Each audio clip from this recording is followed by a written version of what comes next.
নমস্কাৰ, মই চন্দন দুৱৰা, ১ নং বেদনীপান প্ৰাথমিক বিদ্যালয়ৰ সহকাৰী শিক্ষক। ছাত্ৰ ছাত্ৰীসকল, নিশ্চয় তোমালোকৰ ভালে আছে। সিদিনা হৈ যোৱা ক্লাছত আমি পঞ্চম শ্ৰেণীৰ সংখ্যা আৰু প্ৰক্ৰিয়া সম্পৰ্কে আলোচনা কৰিছিলোঁ। উক্ত ক্লাছত আমি শেষৰ ফাললৈ সংখ্যাৰ স্থানীয় মানৰ সম্পৰ্কে আলোচনা কৰিছিলোঁ। ছাত্ৰ ছাত্ৰীসকল, নিশ্চয় তোমালোকৰ মনত আছে যে স্থানীয় মান কি?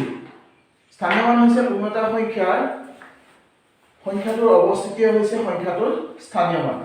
এতিয়া তাৰ পিছৰ ফালৰ পৰা আমি আলোচনা কৰিম। গতিকে ছাত্ৰ ছাত্ৰীসকল, তোমালোকে সংখ্যা আৰু প্ৰক্ৰিয়া পাঠটো পুনৰ উলিয়াই লোৱা।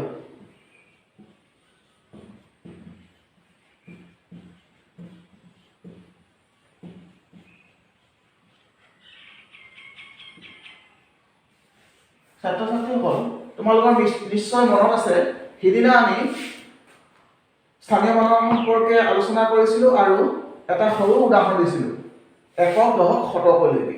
আজি এতিয়া আমি আলোচনা কৰিম একক, দশক, শতক, হাজাৰ, অযুতলৈকে।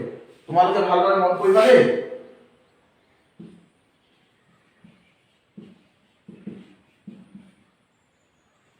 উদাহৰণটো হৈছে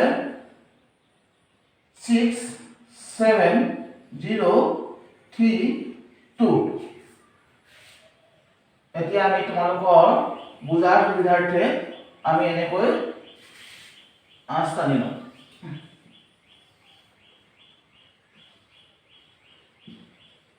একক, দশক, শতক, হাজাৰ, অযুত। তোমালোকৰ নিশ্চয় মনত আছে একক মানে হৈছে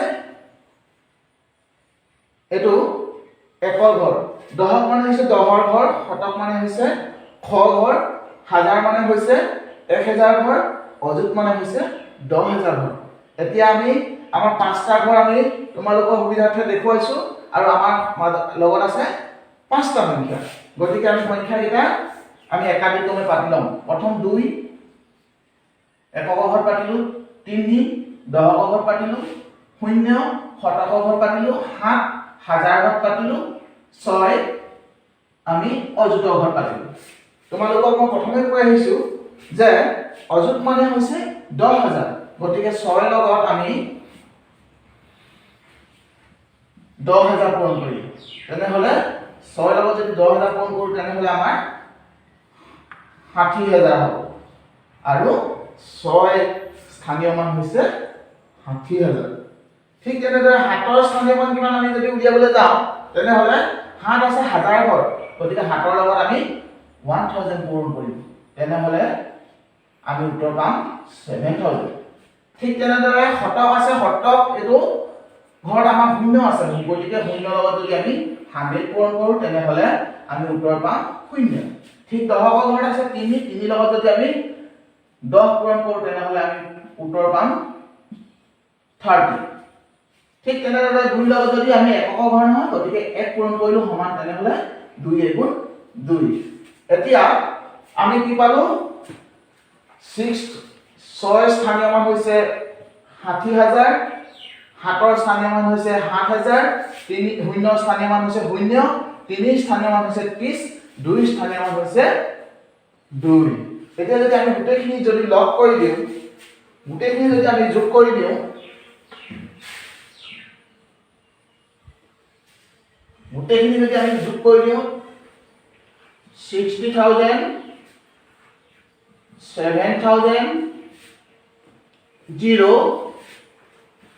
32। তেনেহলে তোমালোকে 0 লগত 2 যোগ কৰিলে 2, 3, 0, 7 লগত 0 যোগ কৰিলে 7, 6 লগত 1 যোগ কৰিলে নাই 6। তেনেহলে আমি এই সংখ্যাটোকে একেলগে পালো একক, দশক, শতক, হাজাৰ, অযুত। গতিকে আমি 67032 পালো। ছাত্ৰ ছাত্ৰীসকল, তোমালোকে এটা কথা মন কৰিবা, সদায় একক, দশক, শতক আৰু হাজাৰ মাজত আমি সদায় কমা দিম, এটা একক দশক শতক পাৰ হৈ আমি কমা দিম, তেতিয়া আমাৰ অংকখিনি আমি সহজে বুজি পাম আৰু আমাৰ চিনাক্ত কৰিবলৈ সুবিধা হ'ব। ঠিক তেনেদৰে ছাত্ৰ ছাত্ৰীসকল তোমালোকে আৰু তেনেকুৱা ধৰণৰ উদাহৰণ লৈ পিনি নিজে ঘৰতে চেষ্টা কৰিবা, তোমালোকে সহজে বুজি পাবা আৰু বেছিকৈ যদি অভ্যাস কৰা তেনেহ'লে তোমালোকৰ এই ক্ষেত্ৰত কোনো অসুবিধা নাথাকিব। গতিকে ছাত্ৰ ছাত্ৰীসকল তোমালোকক মই তোমালোকৰ আৰু বুজাত সুবিধা হোৱাৰ কাৰণে এডাল মণিশলা আনিছোঁ। এই মণিশলাটো দেখিছানে ছাত্ৰ ছাত্ৰীসকল? একক, দশক, শতক, হাজাৰ, অযুত, লাখ, নিযুত, কোটি। একক মানে হৈছে একৰ ঘৰ, দশক মানে হৈছে দহৰ ঘৰ, শতক মানে হৈছে এশৰ ঘৰ, হাজাৰ মানে হৈছে 1000 ঘৰ, অযুত মানে হৈছে 10000 ঘৰ, লাখ মানে হৈছে 1 লাখ, নিযুত মানে হৈছে 10 লাখ আৰু কোটি মানে হৈছে কোটি। এতিয়া তোমালোকৰ সুবিধাৰ্থে মই 67,032 যদি মই তোমালোকক সুবিধাৰ্থে ভৰাই দিওঁ তেনেহ'লে চোৱাচোন, একক ঘৰত আমাৰ 2 আছে, গতিকে আমি দুটা মণি ভৰাবলৈ লৈছোঁ। তাৰপিছত চোৱাচোন, দশকৰ ঘৰত কি আছে? 3, গতিকে দশকৰ ঘৰ কোনে কোনে মাৰি দিলে চোৱাচোন, আমি 3 ভৰাম।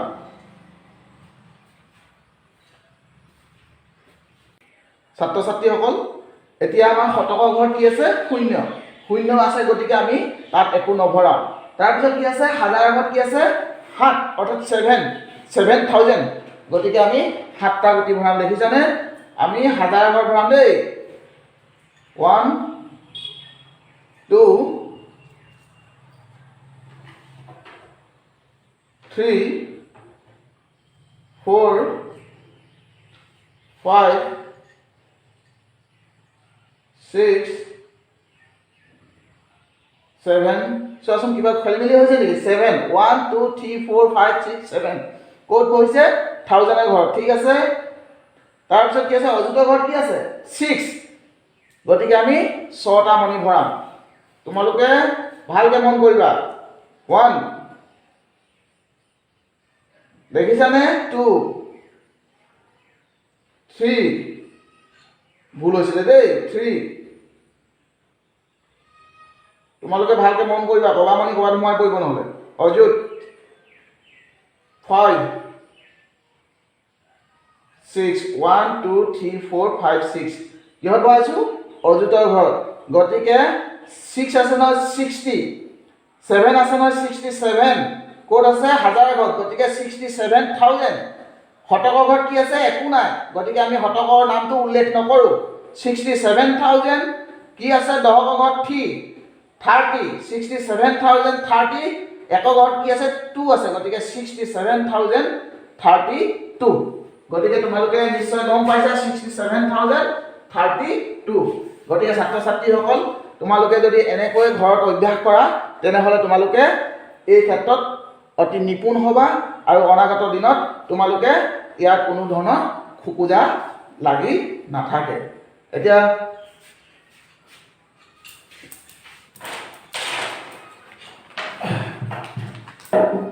ছাত্ৰ ছাত্ৰীসকল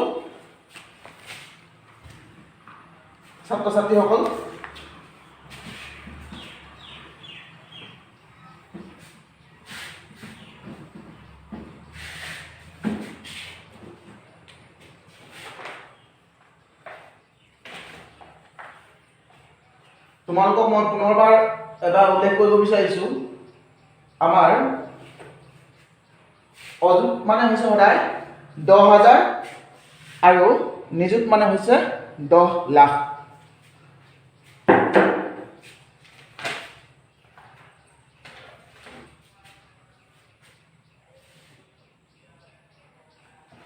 এতিয়া ছাত্ৰ ছাত্ৰীসকল আমাৰ কৈছে কি সংক্ষিপ্ত ৰূপত লিখা, অৰ্থাৎ কিছুমান সংখ্যা এনেকৈ দিয়া আছে, অলপ বহলকৈ দিয়া আছে। তোমালোকক কিতাপত উল্লেখ কৰা অনুসৰি মই এটা উদাহৰণ দিব বিচাৰিছোঁ। কি কৈছে? সংক্ষিপ্ত ৰূপত লিখা, সংক্ষিপ্ত ৰূপত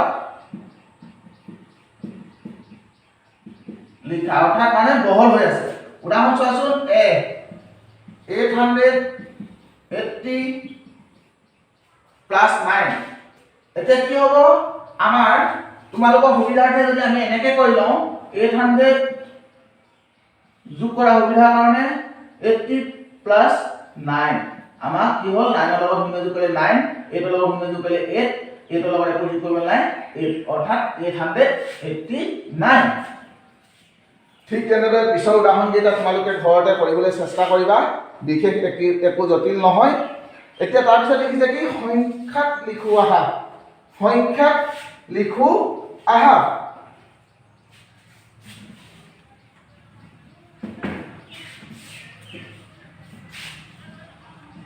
সংখ্যাত লিখো আহা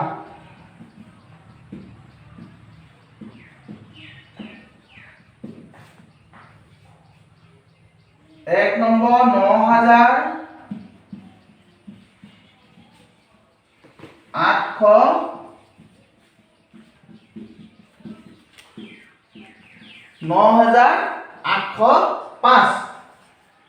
এই ক্ষেত্ৰত মই কি কৰো ছাত্ৰ ছাত্ৰীসকল তোমালোকে ভালকৈ মন কৰিবাচোন কি আছে হাজাৰ 9000 কিন্তু অযুত ঘৰত নাই অৰ্থাৎ 10000 নহয় 9000 গতিকে কি কৰিম আমি একক দহক শতক হাজাৰ হাজাৰলৈকে শূন্য দিলো এতিয়া কি কৈছে কেইহাজাৰ কৈছে 9000 গতিকে হাজাৰ ঘৰ তলত 9 দিলো কিমান কৈছে 800 খ ঘৰ 8 দিলো দহক ঘৰ উল্লেখ আছে নে দহক ঘৰ উল্লেখ নাই গতিকে উল্লেখ নাই কাৰণে শূন্য দিলো এফালে কি কৈছে 5 একক ঘৰ কি আছে 5 6 গতিকে ছাত্ৰ ছাত্ৰীসকল কি কৈছে 9805 9805 গতিকে একক দহক শতক এই পিনি শতক আৰু হাজাৰ মাজত আমি এটা কমা দিলো আমাৰ ইয়াৰ পৰা কৰিবলৈ বিশেষ জটিলতা নাথাকিব তোমালোকে এনেকৈ যদি অংকৰ স্থানসমূহ শূন্যত প্ৰথম লিখি লৈ তোমালোকে যদি তাৰ তলত এনেকৈ সংখ্যাসমূহ বহুৱা তেনেহ'লে তোমালোকৰ যেনেকুৱা ধৰণৰ সংখ্যা থাকক আখৰে লিখাৰ পৰা সংখ্যাত লিখা কোনো ধৰণৰ অসুবিধা নাথাকিব গতিকে ছাত্ৰ ছাত্ৰীসকল ইয়াৰ পাছত আমাৰ কি কৈছে আখৰে লিখো আহা আখৰে লিখো আহা আখৰে লিখো আহা কি কৈছে এক নম্বৰ উদাহৰণ 15907 এতিয়া তোমালোকক যে মই আগতে কৈছিলো খ আৰু হাজাৰ মাজত আমি এটা কমা দি ল'ব লাগে খ আৰু হাজাৰ মাজত আমি এটা কমা দিব লাগে কি হ'ল একক দহক শতক কমা দি ল'লো তেনেহ'লে গম পাই গ'লো আমাৰ এইটো কিমান 15000 একক দহক শতক হাজাৰ অযুত গতিকে 1 10 5 15 অৰ্থাৎ 15907 এতিয়া আমি কি কৰিম যেতিয়া আমি কমা দিয়াৰ লগে লগে আমাৰ অংকটো সহজ হৈ থাকিলে তেতিয়া হাজাৰ ঘন আছে গতিকে আমি কি লিখিম 15 আছে গতিকে 15 কি ঘৰ হাজাৰ খ ঘন কি আছে 9 15900 দহক ঘৰ আছে নে নাই শূন্য আছে দহক ঘৰ একো নাই শূন্য আছে গতিকে আমি দহক ঘৰ কথা উল্লেখ নকৰো কি আছে তাৰ পিছত একক ঘৰ কি আছে 7 গতিকে 15907 দেখিছা না ছাত্ৰ ছাত্ৰীসকল ঠিক তেনেদৰে তোমালোকক যদি যিমানে ডাঙৰ ফিগাৰ নিদিয়ক লাগিলে তোমালোকে এনেকৈ যদি বোলে 90723 তেতিয়াহ'লে তোমালোকে কি কৰিবা একক দহক শতক হাজাৰ হাজাৰ আৰু শ মাজত কমা দি ল'বা তাৰপিছত কি কৈছে হাজাৰ আৰু লাখৰ মাজত কমা দি ল'ব কৈছে একক দহক শতক হাজাৰ অযুত লাখ এনেকৈ যদি আমি কমা দি লওঁ তেতিয়াহ'লে কি হ'ব 9,07,200 3,434 গতিকে তোমালোকক এনেকুৱা ধৰণৰ যদি তোমালোকে ভাগ কৰি লোৱা কোনো ধৰণৰ অসুবিধা নাথাকিব গতিকে ছাত্ৰ ছাত্ৰীসকল তোমালোকে সংক্ষিপ্ত ৰূপত সংখ্যাত লিখা আখৰে লিখা এইখিনি খুব ধুনীয়াকৈ বুজি পাইছা বুলি মই ভাবি লৈছো এতিয়া তাৰপিছত কি হৈছে সৰুৰ পৰা ডাঙৰলৈ ক্ৰমত সজা সৰুৰ পৰা ডাঙৰলৈ কমত সজোৱা।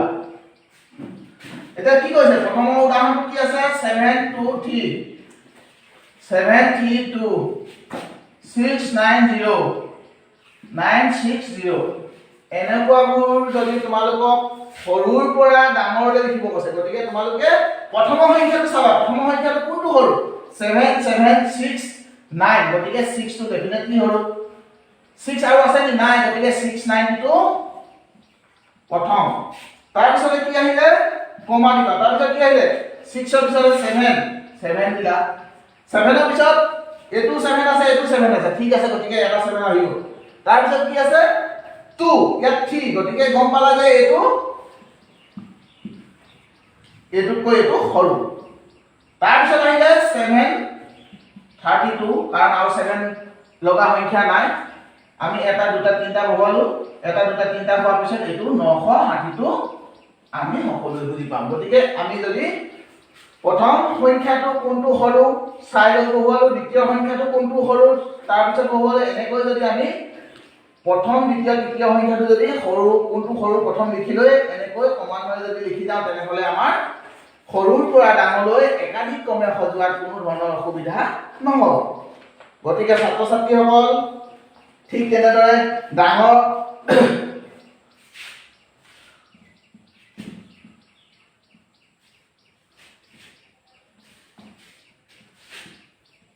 ডাঙৰৰ পৰা সৰুলৈ যদি সজাবলৈ হয় তেনেহলে প্ৰথম ডাঙৰ কোনটো 960 আমি গম পাইছো তাৰ পিছত কি আছে ডাঙৰ সংখ্যা 9 ৰ পিছত 7 দ্বিতীয় সংখ্যাটো 283 গতিকে 732 কি 723 কৈ ডাঙৰ হ'ব আৰু তাৰ পিছত আমাৰ তিনটা বহাৰ পিছত গম পাম 692 একেবাৰে সৰু গতিকে আমাৰ সৰুৰ পৰা ডাঙৰলৈ ডাঙৰ পৰা সৰুলৈ আমাৰ কৰা কোনো ধৰণৰ অসুবিধা নহব ইয়াৰ পাছতে আমাৰ আহিলে ইয়াৰ পাছতে তোমালোকক দিছে তলৰ আঠ দিয়া অংকবোৰৰ স্থানীয় মান লিখোৱা গতিকে প্ৰথমটো দিছে কি 14651 চাৰি তলৰ স্থানীয় মান বিচাৰিছে গতিকে চাৰি স্থানীয় মান কি 1 10 শতক হাজাৰ 4000 কিন্তু তোমালোকে তাতকৈ যদি সহজ ভাষাত কি কৰিব পাৰা ইয়াৰ ওপৰত যদি বিচাৰা হয় প্ৰথম কি কৰিছে হাইলাইট কোনটো কৰিছে 4 কৰিছে 4 স্থানীয় মান বিচাৰিছে গতিকে 4 টো লিখি ললা পিছত কেইটা সংখ্যা আছে 3টা গতিকে 3টা শূন্য দি দিলা 4 স্থানীয় মান হৈছে 4000 ঠিক তেনেদৰে যদি তোমালোকক 57230 বোলে 5 ৰ স্থানীয় মান উলিওৱা তেনেহলে তোমালোকে 5 ৰ স্থানীয় মান কি কৰিব লাগিব 5 টো লিখি লৈ পিছত কেইটা আছে 4টা সংখ্যা আছে গতিকে 4টা শূন্য দি দিলা 1 10 শতক হাজাৰ অৰ্থাৎ 5 ৰ স্থানীয় মান হৈছে 50000 50000 গতিকে তোমালোকৰ স্থানীয় মান উলিওৱাটো বিশেষ অসুবিধা নহব ছাত্ৰ ছাত্ৰীসকল তাৰ পিছত আছে কি দুটা সংখ্যাৰ মাজত তুলনা কৰিবলৈ আছে কোনটো ডাঙৰ ছাত্ৰ ছাত্ৰীসকল এতিয়া আমাৰ পাঠ্যপুথিত কি আছে চোৱাচোন সংখ্যা দুটা তুলনা কৰি খালী স্থানত উপযুক্ত চিন দুডাল বহুৱা এতিয়া চোৱাচোন এইডাল চিন কি কৈছে less than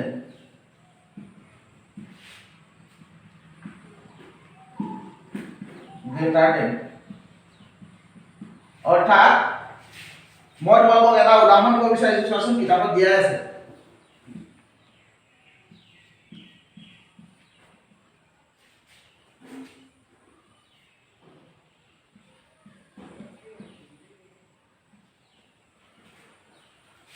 $38,640 কৈ 48,694 ডাঙৰ অৰ্থাৎ 48,640 কৈ এইটো ডাঙৰ গতিকে এই গ্ৰেটাৰ দেন চিনডাল বহিছে দেখিছানে ইয়াতকৈ এইটো ডাঙৰ গতিকে এই চিনডালক আমি কি কম গ্ৰেটাৰ দেন বুজিম ঠিক তেনেদৰে তোমালোকক আৰু এটা উদাহৰণ দিব বিচাৰিছো 87879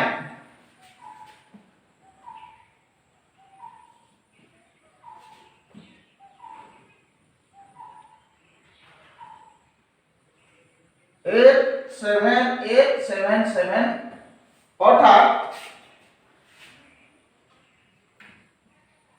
87,889 কৈ 87,877 টো সৰু অৰ্থাৎ এইটোকৈ এইটো সৰু গতিকে এটা হৈছে লেছ দেন গতিকে তোমালোকে এটা কথা মনত ৰাখিবা এটা হৈছে লেছ দেন চিন আৰু এটা হৈছে গ্ৰেটাৰ দেন চিন আৰু তোমালোকে এটা কথা মনত ৰাখিবা সদায় ডাঙৰটোৰ সন্মুখৰ ফালে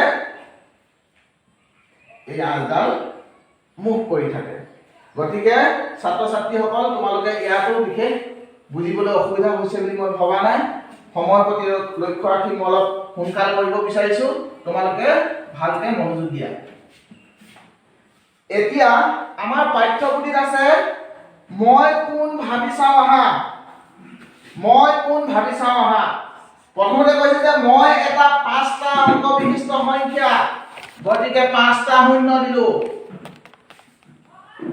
তাৰ পিছত কৈছে যে মই 3টা অংক বিশিষ্ট আটাইতকৈ ডাঙৰ সংখ্যাটো ঠিক আগৰ সংখ্যাটো 3টা সংখ্যা আটাইতকৈ ডাঙৰ সংখ্যাটো অৰ্থাৎ 998 3টা সংখ্যা আটাইতকৈ ডাঙৰ সংখ্যাটো হৈছে 999 ঠিক আগৰ সংখ্যাটো কৈছে না 998 তাৰপিছত কৈছে অযুত স্থানত থকা অংকটো দশক আৰু একক স্থানত দুটা অংকৰ পাৰ্থক্য অৰ্থাৎ 9 আৰু 8 ৰ পাৰ্থক্য হৈছে 1 9 আৰু 8 ৰ পাৰ্থক্য হৈছে 1 ক'ত বহুৱাম অযুত স্থানত তাৰপিছত কি কৈছে হাজাৰৰ স্থানত থকা অংকটো হ'ল তোমাৰ শ্ৰেণীটো তুমি কোন শ্ৰেণীত পঢ়া পঞ্চম শ্ৰেণীত পঢ়া গতিকে হাজাৰৰ স্থানত হৈছে 5 গতিকে এই অংকটোৰ উত্তৰ হ'ব একক দশক শতক আৰু হাজাৰ মাজত কমা দিব লাগে 15,998 গতিকে ছাত্ৰ ছাত্ৰীসকল তোমালোকে এই কম সময়ৰ ভিতৰত মই যিখিনি পাৰো তোমালোকক দিবলৈ চেষ্টা কৰিছো আৰু এই আজি পাঠৰ আৰম্ভত তোমালোকক মই কেইটামান গৃহ কাৰ্য দিব বিচাৰিছো তোমালোকে সুন্দৰকৈ লিখি লোৱা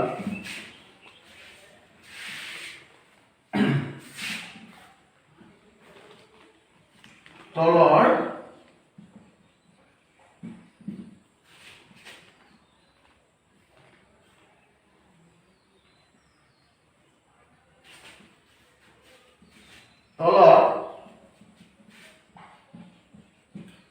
আঁচ দিয়া সংখ্যাটোৰ স্থানীয় মান নিৰ্ণয় কৰা কি কৈছে 7.2 ও তলৰ আঁচ দিয়া সংখ্যাৰ মান ইয়েস মানটো থাকি গৈছে দেই ছাত্ৰ ছাত্ৰীসকল তোমালোকে লিখি লোৱা তলৰ আঁচ দিয়া সংখ্যাটোৰ স্থানীয় মান নিৰ্ণয় কৰা এতিয়া চোৱাচোন স্থানীয় মান নিৰ্ণয় কৰিব লাগে গতিকে এইটো এটা তোমালোকৰ গৃহ কাৰ্য 2 নম্বৰটো হৈছে সৰুৰ পৰা ডাঙৰলৈ সজোৱা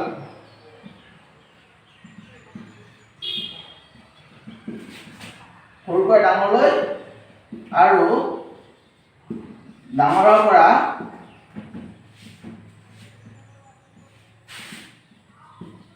সৰুলৈ সজোৱা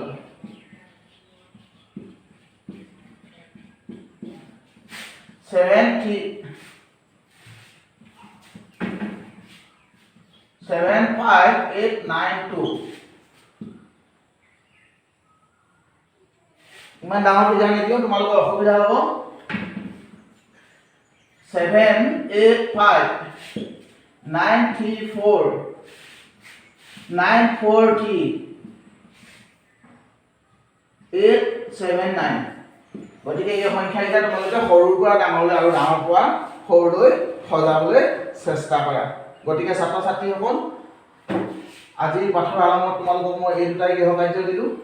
তোমালোকে যতদূৰ সম্ভৱ কৰিবলৈ বিশেষ অসুবিধা নহ'ব। এনেদৰে ছাত্ৰ ছাত্ৰীসকল তোমালোকক অনাগত দিনতো আমি এই মাধ্যমৰ দ্বাৰা পাঠদান আগবঢ়াই নিম। তোমালোকে উপকৃত হ'বা বুলি ভাবি পিনি আজি পাঠদান কাৰ্যসূচী ইমানতে সামৰণি মাৰিছোঁ। ধন্যবাদ, নমস্কাৰ।